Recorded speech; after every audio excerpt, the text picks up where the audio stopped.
sol nunca nasceu na China sem que Hudson Taylor estivesse de joelhos, orando. A oração é uma prática que permeou profundamente a vida de muitos heróis da fé, e com Hudson Taylor não foi diferente. Nesse breve documentário, vamos explorar a vida deste homem, que, segundo historiadores, foi o missionário mais estratégico e eficaz depois do apóstolo Paulo. Hudson Taylor nasceu em 21 de maio de 1832, em Barnsley, Yorkshire, na Inglaterra. Ele era o primeiro filho de James e Amelia Taylor, um casal metodista profundamente cristão. Antes mesmo do nascimento de seu filho, seu pai já havia feito um voto com o Senhor em oração. Se eu tiver um filho, ele fará missões na China.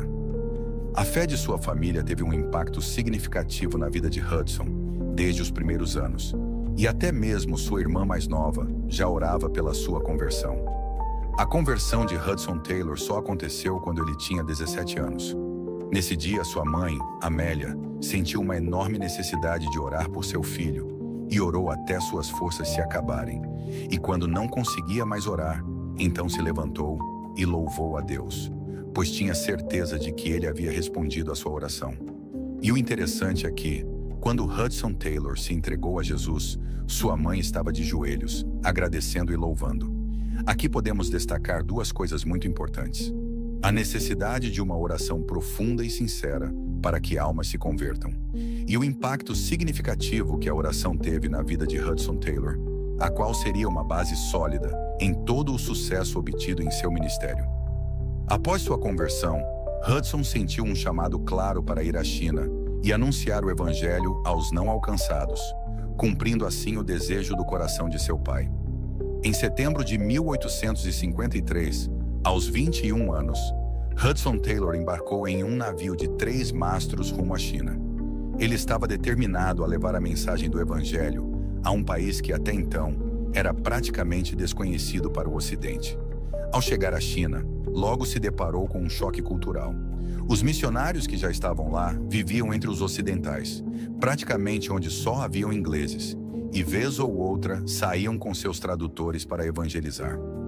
Hudson percebeu que o trabalho missionário precisava de uma abordagem mais autêntica e imersiva, como forma de criar uma conexão sincera com os chineses, e também viu a necessidade de aprender o idioma da região.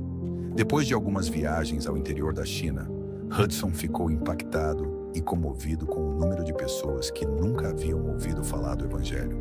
Além do mais, ficou muito determinado a se identificar com o povo chinês. Então fez algo radical. Raspou parte de seu cabelo, pintou de preto, adotou o estilo de vestuário chinês e começou a viver de maneira simples, como os próprios chineses. Seus colegas missionários, acostumados com a vida confortável, criticaram fortemente essa decisão, se sentindo fortemente constrangidos. Mas Hudson estava convencido de que essa era a melhor forma para alcançar aquelas pessoas. E aqui eu preciso mencionar a carta do apóstolo Paulo aos Coríntios. Tornei-me judeu para os judeus, a fim de ganhar os judeus. Para com os fracos, tornei-me fraco, para ganhar os fracos. Tornei-me tudo para com todos, para de alguma forma salvar alguns. 1 Coríntios 9, versículos 20 ao 22. Hudson não apenas entendeu esse propósito, mas colocou em prática. Isso praticamente o fez romper com os missionários que lá estavam, e o próprio Hudson os consideravam mundanos, sem amor pelas vidas, como se o trabalho missionário deles fosse apenas uma obrigação, além de sempre estarem envolvidos em conversas burocráticas. Em 1857, Hudson Taylor se torna um missionário independente, sem a ajuda de nenhuma organização. E agora, mais do que nunca, a oração seria sua principal arma em sua missão na China. Hudson sentia uma grande necessidade de encontrar uma companheira que o pudesse auxiliar no trabalho missionário. Então, em 1857, ele conheceu Mary Dyer. Mary era filha de missionários, mas seus pais haviam falecido quando ela era bem pequena. Contudo, a jovem tinha um forte compromisso cristão e foi preparada para servir a Deus no campo missionário. Ainda no cortejo, Hudson deu uma certa oportunidade para que Mary refletisse sobre as dificuldades que poderiam suceder no casamento. A esse despeito, ele disse: "Não possa forçá-la a cumprir sua promessa se preferir desistir. Você vê como nossas vidas podem ser difíceis às vezes." "Esqueceste?" Mary respondeu. "Eles me deixaram órfã em uma terra distante. Deus tem sido meu pai todos esses anos. Você acha que terei medo de confiar nele agora?" Apesar de muita oposição de pessoas que não aprovavam a união, Hudson e Mary casaram-se em 20 de janeiro de 1858. O casal teve 5 filhos. Um outro fator importante no casamento é que Mary foi fundamental para trazer um certo nível de estabilização emocional para Hudson, que até certo ponto tinha um humor muitas vezes depressivo. Em 1861, o casal precisou voltar à Inglaterra para tratar da saúde. E foi nesse tempo que Hudson terminou seus estudos na área da medicina e também dedicou-se à tradução do Novo Testamento para a língua chinesa. Mesmo na Inglaterra, com seu coração que ardia pelo povo oriental, Hudson trabalhava mantendo o traje chinês e mantinha na parede de sua casa o mapa do país e a Bíblia sempre aberta. Nesse período na Inglaterra, Hudson escreveu um livro, China, sua necessidade espiritual e reivindicações, e desafiou os cristãos na Inglaterra perguntando: podem todos os cristãos na Inglaterra ficar parados com os braços cruzados enquanto essas multidões na China estão perecendo por falta de conhecimento? Esse apelo foi uma resposta ao sentimento de urgência que ele sentia. Ele fez planos para recrutar 24 missionários, 2 para cada uma das 11 províncias não alcançadas e 2 para a Mongólia. O plano visionário era ousado, mas Taylor estava desesperado com a situação dos milhões de chineses que morriam sem conhecer o Evangelho. Em 1865, Hudson acabou por organizar e fundar a missão The China Inland Mission, com a visão de alcançar o interior da China, onde os missionários ocidentais ainda não estavam. Esta organização era revolucionária, completamente diferente de todas as outras organizações missionárias. Isso porque ela visava alcançar obreiros mais simples e que poderiam facilmente se adaptar às precariedades de uma vida missionária, muito diferente dos atuais missionários, que apesar de serem muito estudados e intelectuais, dependiam de muito aparatos e conforto para realizar suas missões. Outro fato revolucionário nessa fundação foi o envio de missionárias solteiras, o que era uma novidade para aquela realidade daquele tempo. Hudson percebeu que estas moças acabavam por ter mais facilidade de alcançar as mulheres chinesas, que eram mais acessíveis do que os homens no que diz respeito ao ouvir o Evangelho. Também foi estabelecido o compromisso de que todos os missionários e missionárias iriam viver em perfeita e absoluta contextualização social, ou seja, vestidos como chineses, aprendendo a língua local e dependendo absolutamente da oração para o seu sustento, sem pedir nada, apenas aceitando a voluntariedade daqueles que fossem tocados por Deus para ajudar nas missões. Foi assim que, em 1865, Hudson, sua esposa, seus filhos, 16 obreiros e 8 moças solteiras deixaram Londres e dirigiram-se para a sua viagem missionária no interior da China, a fim de alcançar as 11 províncias não ocupadas. Irmãos, aqui eu preciso fazer uma pausa e mencionar algo importante. Toda essa disposição e empreitada missionária de Hudson, bem como jovens se dispondo ao serviço, parece algo muito belo, mas as missões no interior da China, assim como Hudson, passaram por grandes dificuldades. Muitos missionários, apesar de seu compromisso inicial, se opuseram ao estilo de vida simples e às roupas chinesas. Outros tinham dificuldade em aprender o idioma e ficavam zangados vendo a vida confortável de outros missionários. Outros ficavam desencorajados a viver somente pela fé e oração e pediam ajuda de forma aberta, contrariando a orientação de Taylor.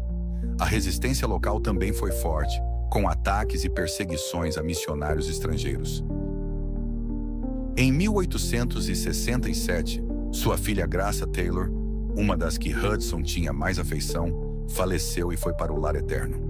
Os problemas de saúde faziam parte da família Taylor. No entanto, foi a primeira morte que o casal experimentara.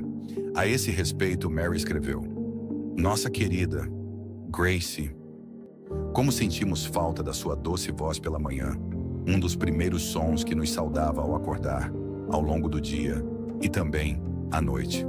Quando faço as caminhadas que costumava fazer, o pensamento volta para mim como uma pulsação de agonia. Será possível que eu nunca mais sinta a pressão daquela mãozinha? Que eu nunca mais veja o brilho daqueles olhos brilhantes? Sou grata por ele a ter levado, embora ela fosse o sol de nossas vidas. 2 anos após isso, Hudson e sua esposa pretendiam enviar os seus 4 filhos para treinamento, para estudar na Inglaterra, dado as condições difíceis na China. Entretanto, o mais novo acabou por falecer, depois de já terem perdido Grace. Não muito tempo depois, em 1870, Mary também faleceu. Hudson declarou após a morte de sua amada esposa: Ele, e ninguém mais além dele, sabia o que minha querida esposa representava para mim. Ele sabia como estava nela a luz dos meus olhos e a alegria do meu coração. Mas o Senhor viu que era bom tomá-la, bom para ela, e no seu amor, Ele a tomou sem dor, e nada menos é bom para mim que agora devo lutar e sofrer sozinho, embora não sozinho, porque Deus está mais perto de mim do que nunca.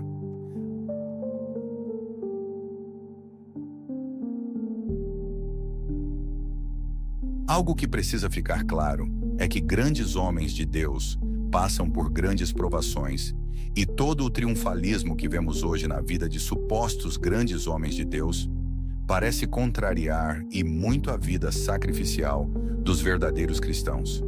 Todas essas dificuldades não foram capazes de desmotivar Hudson Taylor. Seu amor ao Evangelho e pelo povo chinês era um combustível vital para seu árduo trabalho.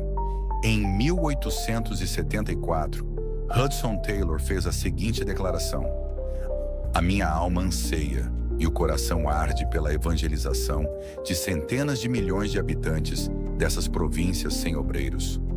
Oh, se eu tivesse 100 vidas, daria todas pela China. Em 1876, a missão de Taylor já contava com 52 missionários, 1/5 da força missionária na China.